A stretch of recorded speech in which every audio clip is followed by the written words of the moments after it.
Hello friends, bright learning के YouTube channel में आप सभी का स्वागत है। जी हाँ फ्रेंड्स, आज हम देखेंगे कि अगर मान लो आपने आईटीआर फाइल कर दी और आईटीआर फाइल करने के बाद आपका टीडीएस रिफंड नहीं हुआ या आपका आईटीआर प्रोसेस नहीं हुआ, या मान लो आपका आईटीआर प्रोसेस हो गया लेकिन फिर भी आपका टीडीएस का रिफंड नहीं आया, तो किन कारणों से ऐसा हो सकता है वो देखेंगे।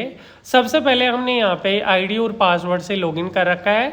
लॉगिन करने के बाद फर्स्ट आपको यहाँ पे बैंक अकाउंट डिटेल पे क्लिक करना है और बैंक अकाउंट डिटेल यहाँ पे आपको चेक करनी है। हमारे दो बैंक अकाउंट यहाँ पे ऐड है और पहले वाले बैंक में वैलिडेट और एलिजिबल फॉर रिफंड लिखा हुआ है और सेकंड वाले बैंक में वैलिडेट तो आ रहा है लेकिन रिस्ट्रिक्टेड रिफंड आ रहा है। तो इसका मतलब भी कोई प्रॉब्लम नहीं है। इसका मतलब ये होता है कि अगर मान लो आपका पैन कार्ड, आधार कार्ड और बैंक के अंदर थोड़ा बहुत जो नेम है वो मिसमैच है, इस वजह से ऐसा लिखा हुआ था, लेकिन फिर भी अगर ऐसा आए तो भी आपका जो रिफंड है वो प्रोसेस हो सकता है और आपका रिफंड क्रेडिट हो सकता है।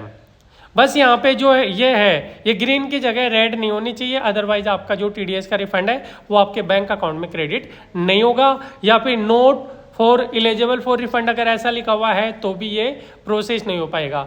इसके अलावा आपको चेक करना है कि आपके 26 AS और AIS के अंदर जो TDS के डेटा है वो डेटा आपके ITR आपने जो फाइल की है उस ITR के डेटा से मैच होना चाहिए। अगर वो मिसमैच है तो भी आपका जो TDS का रिफंड है वो रिफंड नहीं आएगा। TDS का रिफंड का प्रोसेस देखने के लिए आपको यहाँ डैशबोर्ड पे क्लिक करना है। डैशबोर्ड पे क्लिक करने के बाद यहाँ व्यू आईटीआर स्टेटस लिखा हुआ है और यहाँ पे फाइल सक्सेसफुली लिखा हुआ रहा है, रिफंड एवेटेड लिखा हुआ रहा है। 5740 रुपये हमारा रिफंड एवेटेड है। 29 जून को हमने आईटीआर फाइल की थी और उसी दिन को ये आईटीआर क्या है वेरीफाई हो गई थी। प्रोसेस जो है प्रोसेसिंग वो यहाँ पे ऑन है और यहाँ पे लिखा हुआ है सब्जेक्ट टू प्रोसेसिंग। तो हमारी जो आईटीआर है वो प्रोसेस में है।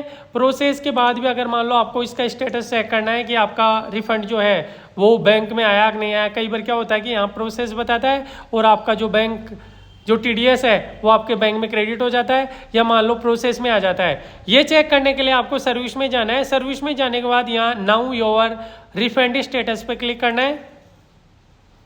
क्लिक करने के बाद नाउ योर रिफंड स्टेटस पे क्लिक करके असेसमेंट ईयर सेलेक्ट करना है और यहाँ पे नीचे ऑप्शन आ रहा है सबमिट का।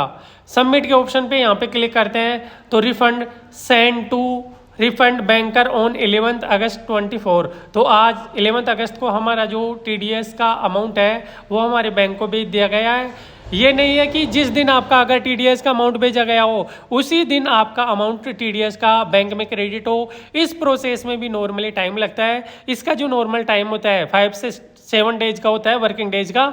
ये पूरा प्रोसेस होने के बाद आपके पास एक इंटीमेशन मेल आएगा जिसमें आएगा कि आपका रिफंड इशू कर दिया गया है और आपका जो टीडीएस का रिफंड है वो आपके बैंक अकाउंट में क्रेडिट कर दिया जाएगा। तो इस प्रकार से आप अपना टीडीएस का रिफंड चेक कर सकते हैं।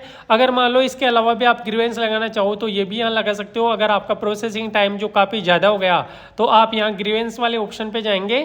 ग्रीवेंस वाले ऑप्शन पे जाने के बाद यहाँ सबमिट ग्रीवेंस पे क्लिक करेंगे और यहाँ पे आपको जो भी ऑप्शन है वो यहाँ से सेलेक्ट करना है और सेलेक्ट करने के बाद यहाँ से आप ग्रीवेंस अपलोड कर सकते हो, सबमिट कर सकते हो, ताकि आपका जो रिफंड का प्रोसेस है, आईटीआर का प्रोसेस है, वो आगे प्रोसेस में आ सके। आपका ग्रीवेंस का वापस आपको अगर स्टेटस चेक करना है तो यहाँ पे व्यू ग्रीवेंस स्टेटस का ऑप्शन भी है, यहाँ से आप चेक कर सकते हैं। कैसा लगा वीडियो अच्छा लगा तो लाइक करें, चैनल को सब्सक्राइब करें। Thank you for watching, bye bye.